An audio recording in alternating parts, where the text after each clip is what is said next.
जैसे ही सूरज ने टेंट के अंदर देखा, विनोद और सोना के कपड़े खुले हुए थे और वो एक चादर के अंदर सोए हुए थे और अजीब सी आवाज़ के साथ। दोस्तों, अगर आप हमारे परिवार में नए हो तो चैनल को सब्सक्राइब जरूर कर लीजिएगा।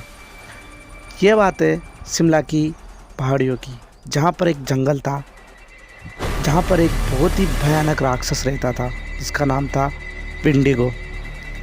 वहाँ पर दिन में भी सूरज की रोशनी नहीं पहुँचती थी और शिमलाओं की पहाड़ियों में आपको पता है कि बहुत सारे बर्फ़ ही बर्फ़ होते। उस समय की बात है, चार दोस्त सूरज, सोना, लखन और पायल, चारों अपनी डेली लाइफ, बिजी लाइफ को काटते हुए कुछ दिन के लिए घूमने जा रहे थे।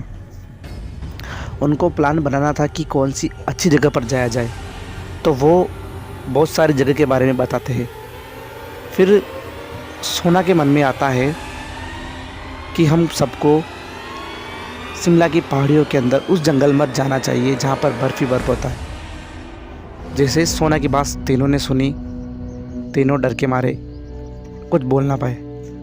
अक्सर ये चारों बहुत अच्छे दोस्त हैं, साथ ही दोनों कपल भी है, लखन और पायल और सोना और सूरज।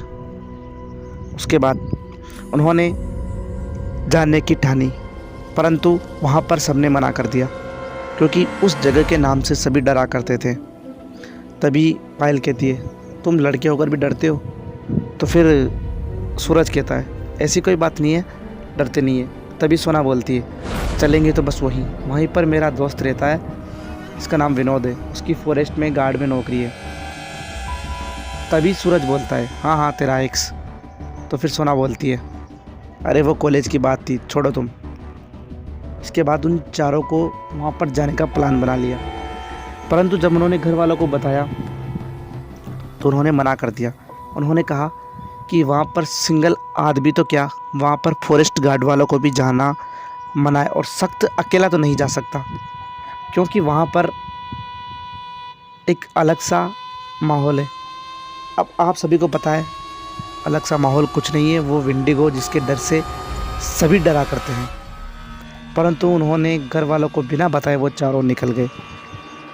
लखन अपनी कार थी जिसके अंदर लेकर गया, चारों चले गए।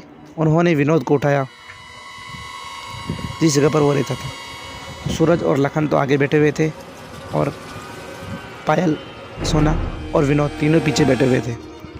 बार बार सूरज पायल को और सोना को देख रहा था। पायल तो एक साइड बैठी हुई थी, सोना विनोद के पास बैठी हुई थी।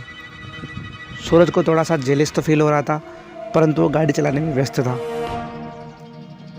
थोड़ी देर बाद सब सो गए और सोना का सिर विनोद के कंधे पर था। वो जेलिस तो फील कर रहा था, परंतु कर कुछ नहीं पा रहा था। तभी एकदम से उसके सामने से, गाड़ी के सामने से कोई गुजरा और सूरज ने एकदम से ब्रेक लगाया। वो ब्रेक उस जगह पर लगाया था, अगर वो एक सेकंड भी और रहते तो आगे खाई थी। जब उतर कर देखा तो सूरज बहुत ज़्यादा डर गया था। उसने ऊपर देखा, ऊपर कुछ भी नहीं था। नीचे देखा तो कार के नीचे 2 नींबू और 1 मिर्च रखी हुई थी। सूरज वहीं से डरना शुरू कर दिया। सूरज ने कहा, हमको यहीं से वापस चलना चाहिए, क्योंकि सूरज को कुछ ऐसी चीज़ का आभास हुआ था जिसका वो सोच भी नहीं सकता था। परंतु किसी ने उसकी नहीं मानी। फिर विनोद कहता है, अरे दोस्तों, अब मेरा इलाका आ गया, अब मैं लेकर चलूँगा तुमको।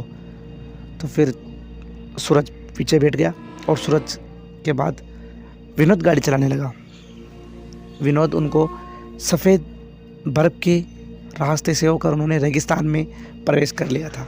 उसके बाद उनके पास 2 ही टेंट थे, एक के अंदर लखन और पायल रहते थे और दूसरे के अंदर विनोद, सोना और सूरज को रहने का डिसाइड किया। उन्होंने 2 टेंट लगाए। उसके बाद उन्होंने एक आग का मसाल जलाया और पांचों उसके आसपास बैठ गए। तभी लखन और पायल अपने टेंट में गए और विनोद भी अपने टेंट में चला गया, परंतु सोना और सूरज अभी तक आग के पास ही बैठे हुए थे। तो सोना ने सूरज से कहा, सोना और सूरज दोनों बॉयफ्रेंड थे और गर्लफ्रेंड थे। विनोद सोना का एक्स था और विनोद भी उससे पहले प्यार करता था। उसके बाद उन्होंने सोना ने उससे कहा कि अंदर चलो। तो सूरज कहता है तुम जाओ, मैं अभी थोड़ी देर और बैठूँगा। तो वो आग के पास ही बैठ गया और सोना अंदर चली गई। वो जब सामने देख रहा था तो उसे थोड़ी दूर एक परछाई दिखी।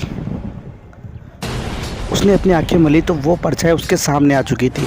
वो उठकर अपने टेंट की तरफ गया और उसने टेंट में जो देखा वो उसकी हालत ख़राब कर देने वाला था। विनोद और सोना के कपड़े अलग अलग जगह पर फंके हुए थे और वो एक चादर के अंदर सोए हुए थे। ये देखकर सूरज बहुत ज़्यादा टूट गया और अपने दोस्त के टेंट की तरफ गया, लखन और पायल की तरफ। वो उनको आवाज़ दी परंतु वो सोए हुए थे। तभी वो परछाई उसके पास आई और उसको लेकर चली गई। उसकी ज़ोर से चीख आई तो लखन उठ गया। लखन उठकर बाहर आया और पायल भी बाहर आई। ये चीख सुनकर वो दोनों भी विनोद और सोना अपने कपड़े सही करके बाहर निकले।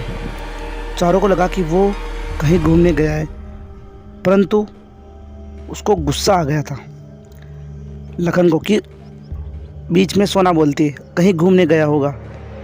तो फिर लखन बोलता है तू चुप रहे, बिल्कुल तू उसकी गर्लफ्रेंड लगती है, फिर तो उसको अकेले छोड़ के कैसे गई।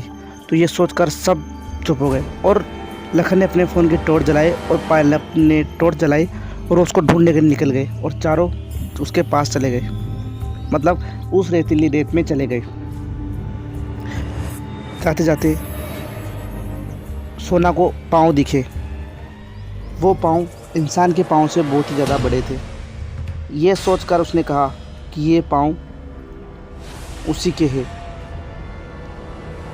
तो उसके पाँव के सामने उसके छोटे छोटे पाँव भी उसको दिखे। तो उसको लगा कि ये सूरज को वही उठा कर लेकर गया है। तो फिर लखन बोलता है वो कौन। तो उसने कहा विन डीजल। ये सुनकर सबके होश उड़ गए। तभी थोड़ी आगे बढ़े क्योंकि उनको अपना दोस्त लेकर वापस जाना था। तो पायल का पाँव अंदर धंस गया और ज़ोर से चिल्लाई। तो उन्होंने जब टॉर्च करके देखा तो वो कंकाल का शरीर था, परंतु वो चारों डर चुके थे। फिर सोना कहती है कि अब हमको यहाँ से चलना चाहिए। ये कहकर सोना और विनोद चले गए, परंतु पायल ने लखन का हाथ पकड़ा और कहा कि मैं तुम्हारे साथ हूँ, तुम तुम्हारे दोस्त को छोड़कर कहीं नहीं जाओगे। तो लखन थोड़ा इमोशनल हो गया और आगे बढ़ने लगा। थोड़ी दूर सूरज एक पेड़ के नीचे करारता हुआ दिखा। उसको लेकर वो जैसे उठा उसको सामने वो परछाई दिखी। परछाई धीरे धीरे उसके पास आने लगी, सूरज के पास।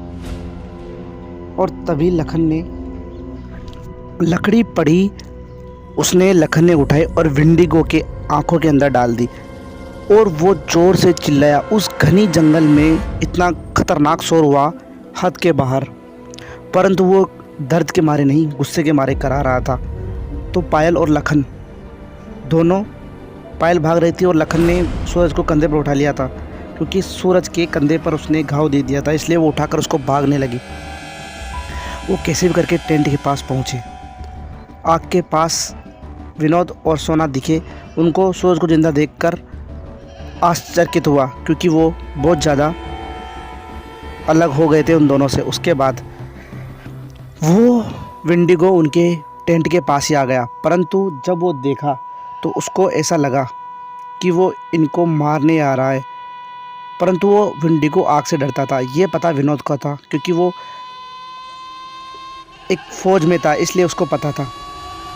परंतु जब उसने देखा कि ये आग से डरता है तो उसने आग उठाई और विंडिगो की आँखों में डाल दी फिर से। तो वो बहुत ज़्यादा गुस्से में खर्रा गया और उसने एक झपटके में विनोद की हाथ से उस आग को फेंक दिया और अपनी तरफ खींचने लगा। और विनोद की उसने उन सभी के सामने आंखें निकाल ली। विनोद खर्राते हुए बहुत ज़्यादा चिल्ला रहा था दर्द से। उसके बाद लखन ने वो लकड़ी पड़ी आग उसके मुंह में डाल दी, परंतु इस बार वो गुस्से में नहीं, डर से और दर्द से चीख रहा था उन्होंने उस विंडिगो को घायल करके उस आग के अंदर जला दिया, क्योंकि वो इतना पतला और नुकीला था हद से बाहर। तो वो ऐसे जला उस आग में जैसे कि वो इसी आग से बना है। वो वहीं पर जल गया। उसके बाद विनोद तो वहीं पर ही मर गया और सोना फिर वापस सूरज को अपना प्यार समझकर वापस उसके तरफ आने लगी। तभी सूरज ने कहा, अब यहाँ आने की कोई ज़रूरत नहीं है, जो था वो मैंने देख लिया। अगर तुम मुझसे सच्चा प्यार ही करती हो अब भी तो मेरे साथ यहाँ रुको।